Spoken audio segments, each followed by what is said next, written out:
and good morning from a gloomy New Orleans today. It's Mardi Gras season over here, so everybody's happy, but the weather is kind of overcast, as we see in the valley a lot. I want to talk to you today about your upcoming draft of your first essay. So I sent out an announcement earlier, and I want to piggyback it with this video. And the basic message is this: your tendency with a difficult piece of literature is to book report it, and you need to avoid that.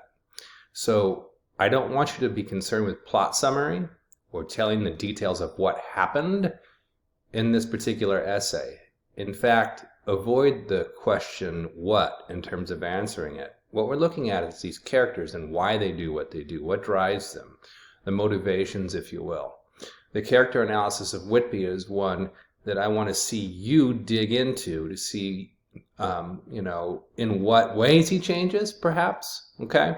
But you're going to back that up with textual evidence. So as you're reading, you're going to be highlighting or underlining some passages that show growth in Whitby and using those to defend your answer to what you see in the changes in him, right?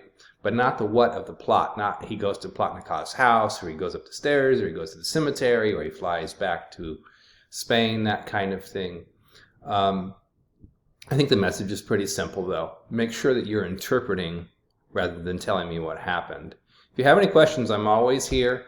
The draft is due next week, and you'll simply email it to me, and I'll just write back with comments. There's some guidelines in this week's module with regard to creating the paragraph structures.